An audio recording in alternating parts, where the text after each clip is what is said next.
Hello दोस्तों। एक बार फिर से स्वागत है आपका हमारे यूट्यूब चैनल स्टडी होम पर। दोस्तों, एनसीईआरटी हिस्ट्री नोट्स के इस वीडियो में आज हम डिस्कस करेंगे क्लास 9th की हिस्ट्री का चैप्टर 5 आधुनिक विश्व में चरवाहे। दोस्तों, इससे पहले के वीडियो में हमने चैप्टर 4 को डिस्कस करा था, जो कि था वन्य समाज और उपनिवेशवाद। तो इसमें हम डिस्कस करेंगे कि किस तरह से उपनिवेशवाद ने चरवाहों के जीवन को प्रभावित किया और उनके जीवन में क्या क्या परिवर्तन आए। तो दोस्तों, आगे बढ़ने से पहले अगर अभी तक हमारा चैनल आपने सब्सक्राइब नहीं किया है तो इसे सब्सक्राइब कर लीजिए, क्योंकि ऐसे ही वीडियो हम लगातार आपके लिए लाते रहते हैं। तो आइए शुरुआत करते हैं। अध्याय 5, आधुनिक विश्व में चरवाहे। दोस्तों, सबसे पहले जानेंगे हम घुमंतू। घुमंतू किन लोगों को कहते हैं? दोस्तों, वो लोग जो जीवन यापन की खोज में एक स्थान से दूसरे स्थान तक घूमते रहते हैं, घुमंतू कहलाते हैं। जो लोग जीवन यापन की खोज में एक स्थान से दूसरे स्थान तक घूमते रहते हैं, घुमंतू कहलाते हैं। दूसरा, चरवाहे। वो लोग जो मवेशियों को पालकर अपना जीवन यापन करते हैं, चरवाहे कहलाते हैं। यानी जो पशु चराते हैं, सीधे रूप में कह सकते हैं, वो चरवाहे कहलाते हैं। दोस्तों, आगे है घुमंतू चरवाहा। घुमंतू चरवाहे कौन से होते हैं? वे लोग जो अपने मवेशियों के लिए चारे की तलाश में एक स्थान से दूसरे स्थान तक घूमते रहते हैं, घुमंतू चरवाहा कहे जाते हैं। अब आता है भावर। भावर गढ़वाल और कुमायूं के इलाके में पहाड़ियों के निचले हिस्से के आसपास पाए जाने वाला सूखे जंगल के इलाके को भावर कहा जाता है। पहाड़ियों के निचले हिस्से में, जैसा कि आप देख सकते हैं, यहाँ पे जो सूखे जंगल पाए जाते हैं वो भावर कहे जाते हैं। और आगे है बुग्याल। बुग्याल कहते हैं ऊंचे पहाड़ों पर स्थित घास के मैदानों को बुग्याल कहा जाता है। आप देख सकते हैं चित्र में, ये ऊंचे पहाड़ों पर जो स्थित घास के मैदान होते हैं जहां पर चरवाहे अपने पशु चराते हैं, उनको हम क्या कहते हैं? बुग्याल कहते हैं। अब आता है खरीफ फसल। खरीफ फसल कौन सी होती है? वह फसल जो वर्षा ऋतु के आरंभ में बोई जाती है और शीत ऋतु के आरंभ में काट ली जाती है, वो खरीफ फसल कहलाती है। जैसे कि चावल, इसके अलावा ज्वार, मक्का और बाजरा वगैरह इसमें आते हैं। रबी की फसल। रबी की फसल कौन सी होती है? वह फसल जो शीत ऋतु के आरंभ में बोई जाती है और ग्रीष्म ऋतु के आरंभ में काट ली जाती है, रबी की फसल कहलाती है। इसमें आते हैं गेहूं और दलहन। गेहूं के अलावा जौ और जई वगैरह रबी की फसल में आती हैं। आगे हम बात करेंगे भारत और विश्व में पाए जाने वाले प्रमुख घुमंतू। घुमंतू कैटेगरी में जो लोग आते हैं, पहले बात करेंगे भारत में पाए जाने वाले घुमंतू प्रजातियों के बारे में। घुमंतू चरवाहों के नाम और कहाँ पे पाए जाते हैं। सबसे पहला है गुज्जर बकरवाल। ये लोग पाए जाते हैं जम्मू कश्मीर में। गद्दी। गद्दी लोग पाए जाते हैं हिमाचल प्रदेश में, जो कि घुमंतू लोग होते हैं। भूटिया। भूटिया पाए जाते हैं उत्तराखंड में। और रायका पाए जाते हैं राजस्थान में। बंजारा राजस्थान और मध्य प्रदेश में पाए जाते हैं। और मालधारी पाए जाते हैं गुजरात में। धनगर महाराष्ट्र में। कुसमा, करुवा, गोल्ला ये पाए जाते हैं कर्नाटक में, आंध्र प्रदेश में और तेलंगाना में। इसके अलावा मोनपा मोनपा पाए जाते हैं अरुणाचल प्रदेश में। तो दोस्तों, ये भारत में पाए जाने वाले प्रमुख घुमंतू समूहों के नाम थे। अब बात करेंगे विश्व में पाए जाने वाले प्रमुख घुमंतू समूहों के बारे में। घुमंतू, तो इसमें सबसे पहला है मसाई। मसाई लोग ये पाए जाते हैं केन्या और तंजानिया में। बेदोइस पाए जाते हैं उत्तरी अफ्रीका में। और बर्बेर्स पाए जाते हैं उत्तर पश्चिमी अफ्रीका में। तुर्काना युगांडा में पाए जाते हैं, युगांडा। और बोरान पाए जाते हैं कीनिया में। मूर्सू सॉरी मूर्स मूर्स पाए जाते हैं मोरिटानिया में। सोमाली सोमालियाई में, सोमालिया में। और जुलू जुलू पाए जाते हैं दक्षिण अफ्रीका में। और बेजा पाए जाते हैं मिस्र और सूडान में। ये विश्व के प्रमुख घुमंतू समूहों के नाम हैं। और इसके अलावा घुमंतू चरवाहों के भ्रमण का कारण, वो घूमते क्यों रहते हैं, इसके कारण क्या है? नंबर 1, साल भर फसल उगाने वाली कृषि क्षेत्र की कमी। दूसरा, मवेशियों के लिए चारे और पानी की खोज में वो लोग घूमते रहते हैं। और विषम मौसमी दशाओं में स्वयं व मवेशियों को बचाने के लिए, जैसे कि अगर उनकी जगह पे उनके रहने के स्थान पर ज़्यादा ठंड पड़ती है तो वो गर्म स्थानों में आ जाते हैं, और गर्मी होती है तो वो ठंडे स्थानों में आ जाते हैं। और इसके अलावा वो अपने उत्पादों को बेचने के लिए भी घूमते रहते हैं। तो ये घुमंतु चरवाहों के भ्रमण का कारण है। और दोस्तों, इसके बाद औपनिवेशिक काल में घुमंतु चरवाहों के जीवन में आई परिवर्तन, उसके प्रभाव। तो अब हम जानेंगे कि औपनिवेशिक काल में घुमंतु चरवाहों के जीवन में क्या क्या परिवर्तन आई और क्या उसके प्रभाव हुए। तो परिवर्तन क्या आया? भूमिकर बढ़ाने के लिए चरागाहों का कृषि भूमि में बदलना, चरागाहों को कृषि भूमि में बदल दिया गया। और वन कानूनों के द्वारा वनों का वर्गीकरण कर दिया गया। जैसे कि हमने पिछले चैप्टर में बात की थी, आरक्षित वन और सुरक्षित वन, ये कैटेगराइज कर दिए गई। और 1871 ईस्वी में अपराधी जनजाति नियम लागू किया गया। और आमदनी बढ़ाने के लिए भूमि, नहर, नमक, व्यापार और यहाँ तक कि जानवरों पर भी टैक्स लगा दिया गया था। इस तरह के परिवर्तन औपनिवेशिक काल में घुमंतु चरवाहों पर हुए। और उसके प्रभाव क्या हुए?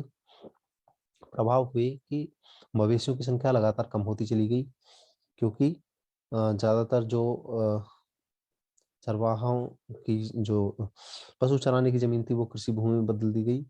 और इसके अलावा स्वतंत्र आवाजाही पर रोक लगा दी गई, परमिट के बिना आने जाने पर जुर्माने की व्यवस्था कर दी गई, और उन्हें अपराधी घोषित कर दिया गया, और एक क्षेत्र विशेष में ही उनको रहने का निर्देश दिया गया। उनके रहने की जगह फिक्स कर दी गई कि आप इस घेरे के अंदर ही रहोगे, इससे अगर बाहर जाते हो तो आप पे जुर्माना लगाया जाएगा और आपको उसके लिए पेनल्टी देनी होगी। और स्थानीय पुलिस के सतर्क निगरानी में परमिट के आधार पर ही जा सकते थे, और प्रत्येक समूह को मवेशियों की संख्या के आधार पर पास जारी किया जाता था, जो उन्हें चरागाहों में घुसने से पहले दिखाना पड़ता था। और इस प्रकार इस टैक्स की व्यवस्था ने उनका जीवन और भी दूभर कर दिया। बदलावों का सामना उन्होंने किस तरह से किया? इसके लिए उन्होंने क्या किया? अ, जानवरों की संख्या कम कर दी, नए चरागाहों की खोज करने लगे वो लोग, और जमीन खरीदकर बसना और कृषि कार्य करना शुरू कर दिया। और कुछ चरवाही छोड़कर मजदूरी करने लगे, और कुछ व्यापारिक गतिविधियों में संलिप्त हो गए, और आवाजाही की दिशा में बदलाव कर दिया गया।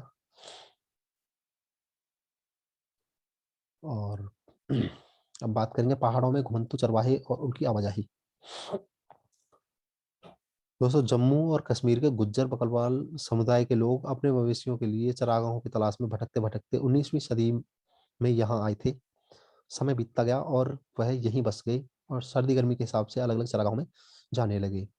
ठंड के समय में ऊंची पहाड़ियां बर्फ से ढक जाती थी, और वह पहाड़ों के नीचे आकर डेरा डाल लेते थे। ठंड के समय में निचले इलाकों में मिलने वाली झाड़ियां ही उनके जानवरों के लिए चारा बन जाती थी। जैसे ही गर्मियां शुरू होती, जमी हुई बर्फ की मोटी चादर पिघलने लगती और चारों तरफ हरियाली छा जाती। यहाँ उगने वाली घास से मवेशियों का पेट भी भर जाता और उन्हें सेहतमंद खुराक भी मिल जाती थी। और इसके अलावा अभी हमने बात की गुज्जर बकरवाल समूह की, अब करेंगे गद्दी चरवाहों की आवाजाही की। तो पास ही के पहाड़ों में चरवाहों का एक और समुदाय रहता था। हिमाचल प्रदेश के इस समुदाय को गद्दी कहा जाता था। गद्दी समुदाय, यह लोग भी मौसमी उतार चढ़ाव का सामना करने के लिए इसी तरह सर्दी गर्मी के हिसाब से अपनी जगह बदलते रहते थे। अप्रैल आते आते उत्तर की तरफ चल पड़ते हैं, और पूरी गर्मियां स्पीति में बिताते हैं। स्पीति जगह है लाहौल स्पीति, हिमाचल प्रदेश का। और सितंबर तक वह दोबारा वापस चल पड़ते और वापसी में वे स्पीति के गांव में एक बार फिर कुछ समय के लिए रुक जाते थे। पठारों, मैदानों और रेगिस्तानों में घुमंतू चरवाहे और उनकी आवाजाही कैसे होती है? चरवाहे सिर्फ पहाड़ी इलाकों में ही नहीं रहते थे, वे पठारों, मैदानों और रेगिस्तान में भी बहुत बड़ी संख्या में मौजूद थे। जैसे कि धनगर, इनमें सबसे प्रमुख थे धनगर। धनगर जो कि महाराष्ट्र का जाना माना चरवाहा समुदाय है। 20वीं सदी की शुरुआत में इस समुदाय की आबादी लगभग 4,67,000 थी। 4,67,000। उनमें से ज्यादातर चरवाहे थे। हालांकि कुछ लोग कंबल और चादर भी बनाते थे और कुछ लोग भैंस पालते थे। ये बरसात के दिनों में महाराष्ट्र के मध्य पांडालों में रहते थे। यह एक ऐसा इलाका था जहां बारिश बहुत कम होती थी और मिट्टी भी कुछ खास उपजाऊ नहीं थी। चारों तरफ सिर्फ कटीली झाड़ियां होती थी। बाजरे जैसी सूखी फसलों के अलावा यहाँ और कुछ नहीं उगता था। अक्टूबर के आसपास धनगर बाजरे की कटाई करते थे। महीने भर पैदल चलने के बाद वे कोकड़ के इलाके में जाकर डेरा डाल लेते थे। अच्छी बारिश और उपजाऊ मिट्टी की बदौलत इस इलाके में खेती खूब होती थी। किसान भी इन चरवाहों का दिल खोलकर स्वागत करते थे। जिस समय वे कोकड़ पहुंचते थे उसी समय वहाँ के किसान खरीफ की फसल काटकर अपने खेतों को रबी की फसल के लिए दोबारा उपजाऊ बनाते थे।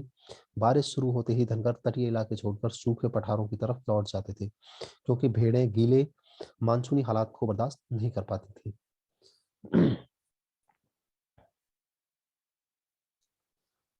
इसके अलावा बंजारा जनजाति, अभी हमने धनगर की बात की, इसके अलावा बंजारा बंजारा है चरवाहों में एक जाना पहचाना नाम बंजारों का भी है। बंजारे कहाँ कहाँ पर रहते हैं? उत्तर प्रदेश में, पंजाब में, मध्य प्रदेश में और महाराष्ट्र के कई इलाकों में रहते थे। यह लोग बहुत दूर दूर तक चले जाते थे और रास्ते में अनाज और चारे के बदले गांव वालों को खेत जोतने वाले जानवर और दूसरी चीजें बेचते थे। औपनिवेशिक शासन और चरवाहों का जीवन। औपनिवेशिक शासन के दौरान चरवाहों के जीवन में क्या क्या परिवर्तन और हुए और क्या क्या प्रभाव उन पे पड़ा, ये हम जानेंगे। औपनिवेशिक शासन के दौरान चरवाहों की जिंदगी में बहुत ज्यादा बदलाव आया। उनको उधर उधर जाने की के लिए बंदिशें लगा दी गई और उनसे लगान भी वसूल किया जाता था और उस लगान में भी वृद्धि की गई और उनके पैसे और हुनर पर भी बहुत बुरा इससे असर पड़ा। तो इसको हम जानेंगे 4 पॉइंट्स में। तो पहला पॉइंट है इसमें, अंग्रेज सरकार चरागाहों को खेती की जमीनों में तब्दील करना चाहते थे। जमीन से मिलने वाला लगान उनकी आमदनी का एक बड़ा स्रोत था। अगर खेती का क्षेत्रफल बढ़ता तो उनकी आय में भी बढ़ोतरी होती। इतना ही नहीं, कपास, गेहूं और अन्य चीजों के उत्पादन में भी इजाफा होता, जिनकी इंग्लैंड में बहुत ज्यादा जरूरत थी। और अंग्रेज अफसरों को बिना खेती की जमीन का कोई मतलब समझ में नहीं आता था। उन्हें लगता था कि जमीन से ना तो लगान मिल रहा है और ना ही उपज हो रही है। तो अंग्रेज ऐसी जमीनों को बेकार मानते थे और ऐसी जमीनों को खेती के लायक बनाना जरूरी समझते थे। इसीलिए उन्होंने भूमि विकास के लिए नए नियम बनाए, यानी कि चरागाहों को उन्होंने कृषि भूमि में बदलना शुरू कर दिया। दूसरी बात, 19वीं सदी के मध्य तक आते आते देश के अलग अलग प्रांतों में वन अधिनियम पारित किए गए। इन कानूनों की आड़ में सरकार ने ऐसे कई जंगलों को आरक्षित वन घोषित कर दिया जहां पर देवदार या साल जैसी कीमती लकड़ियां पैदा होती थी। जंगलों में चरवाहों को घुसने पर पाबंदी लगा दी गई। जंगलों में चरवाहों को कुछ परंपरागत अधिकार तो दिए गए, लेकिन उनका आना जाना पर अभी भी बंदिश लगी हुई थी और वन अधिनियमों ने चरवाहों की जिंदगी बदल डाली। अब उन्हें उन जंगलों में जाने से रोक दिया गया जो पहले मवेशियों के लिए बहुमूल्य चारे का एक स्रोत थे। जिन क्षेत्रों में उन्हें प्रवेश की छूट दी गई वहां भी उन पर बहुत कड़ी नजर रखी जाती थी और जंगलों में दाखिल होने के लिए उनको परमिट लेना पड़ता था। तीसरी बात तीसरी बात, अंग्रेज अफसर घुमंतु किस्म के लोगों को शक की नजर से देखते थे। घुमंतुओं को अपराधी माना जाता था।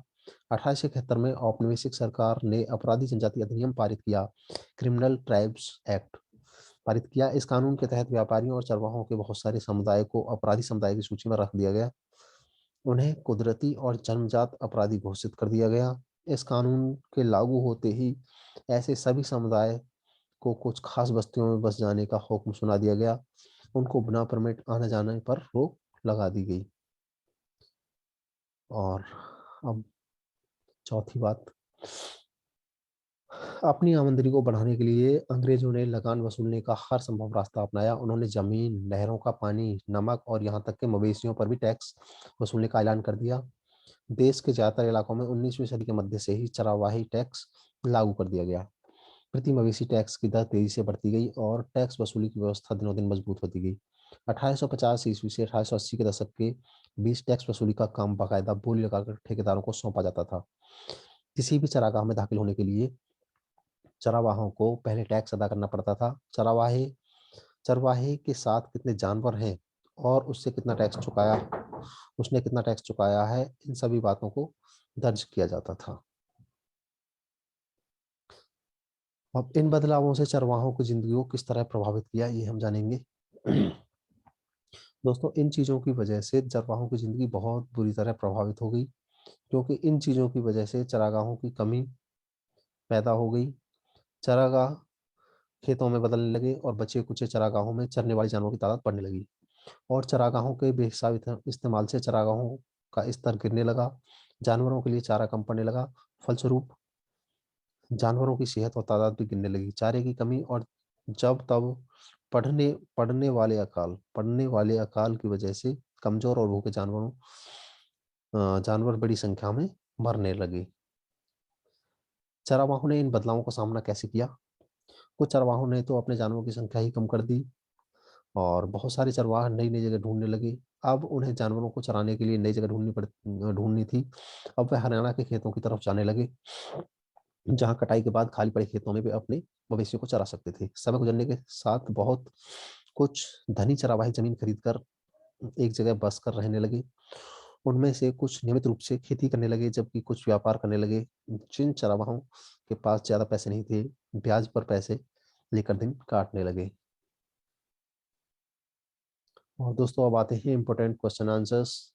तो इसमें हम सबसे पहला क्वेश्चन है हमारे पास, इस बारे में चर्चा कीजिए कि औपनिवेशिक सरकार ने निम्नलिखित कानून क्यों बनाए, और यह भी बताइए कि इन कानूनों से चरवाहों के जीवन पर क्या असर पड़ा। हमको डिस्कस करना है प्रतिभूमि नियमावली, वन अधिनियम, अपराधी जनजाति अधिनियम और चराई कर।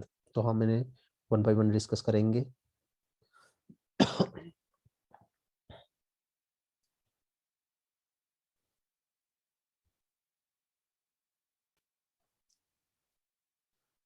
सबसे पहले बात करेंगे प्रतिभूमि नियमावली की। प्रतिभूमि नियमावली ये क्या था? औपनिवेशिक अधिकारियों को सभी गैर गैर कृषि भूमि अनुपजाऊ अनुपजाऊ लगी, यानी कि उनको लगता था कि ये चरागाह वगैरह ये अनुपजाऊ है और इनको अगर इस पर ना तो कृषि की जाती है और ना ही कोई आय होती है, यह बेकार, बंजर और प्रतिभूमि थी। 19वीं शताब्दी के मध्य से बंजर भूमि के कानून बनाए गए। इन कानूनों के अंतर्गत बंजर भूमि को ले लिया गया और उसे कुछ चुने हुए लोगों को दे दिया गया। इनमें से कुछ गांव के मुखिया थे। इनमें से कुछ भागों में वास्तव में चरागाह भूमि थी। परिणाम यह निकला कि चरागाह भूमि की कमी हो गई। दूसरा है वन अधिनियम। क्यों बनाया गया? अ, उपनिवेश शासन के समय बहुत से अधिनियम बनाए गए। इन कानूनों के द्वारा कुछ वन को बहुमूल्य व्यापारिक लकड़ी पैदा करते थे, जैसे देवदार, साल, उनको आरक्षित कर दिया गया। इन पर कोई चराई का काम नहीं किया गया। दूसरे वनों को वर्गीकृत किया गया। इनमें जानवरों को चराने के कुछ अधिकार दिए गए और उपनिवेश अधिकारी विश्वास करते थे कि चराई से पौधों की जड़ें खत्म हो जाती हैं। इस तरह के वन अधिनियम उन्होंने बनाए। और अपराधी जनजाति अधिनियम, 1871 में उपनिवेश सरकार ने अपराधी जनजाति कानून पास किया। इस कानून के द्वारा दस्तकारों, व्यापारियों और चरवाहों की कुछ प्रजातियों को अपराधी जाति में घोषित कर दिया गया और उनको जन्म और प्रकृति से ही अपराधी बताया गया। एक बार एक कानून लागू होने से ये जातियां विशेष वर्गीकृत बस्तियों में रहने लगी। बिना आज्ञा के उन्हें दूसरे स्थानों पर जाने की मनाही थी।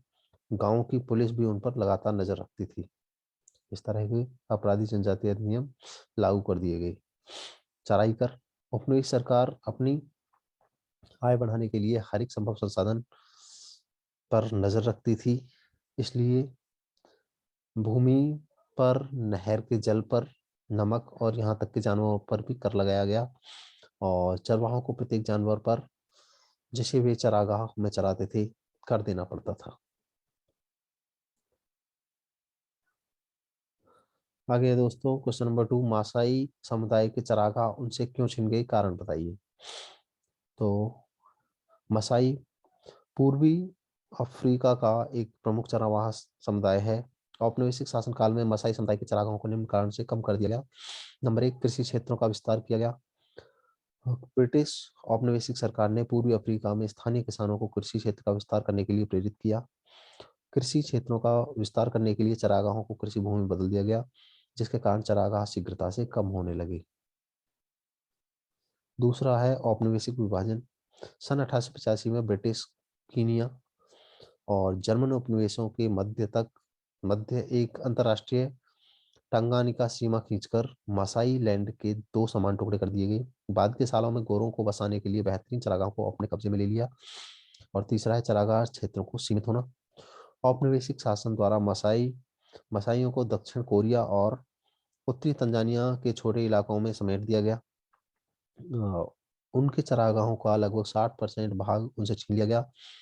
उन्हें एक ऐसे इलाके में कैद कर दिया गया जहां ना तो अच्छी बारिश होती थी और ना ही हरे भरे चरागाह थे। तो इस तरह से मसाई जनजाति से अ, ये उनके चरागाह छीन लिए गए। और अगला था परमिट व्यवस्था। पशुचारण के लिए कुछ क्षेत्रों को आरक्षित कर दिया गया और इन सीमाओं के बाहर जाने पर परमिट व्यवस्था लागू की गई, यानी कि परमिट होगा तभी आप आरक्षित क्षेत्रों से में प्रवेश कर सकते हैं। और तो दोस्तों इस तरह से मसाई जनजाति से उनके जो चरागाह हैं छीन लिए गए या फिर वो कम हो गए। तो दोस्तों इस तरह से ये चैप्टर यहीं पे समाप्त होता है। हमारे ये वीडियो देखने के लिए धन्यवाद। अगर आपको वीडियो अच्छा लगा हो तो आप इसे लाइक करें, दोस्तों के साथ शेयर करें। साथ ही हमारा चैनल स्टडी होम सब्सक्राइब करना ना भूलें। धन्यवाद। Thanks for watching.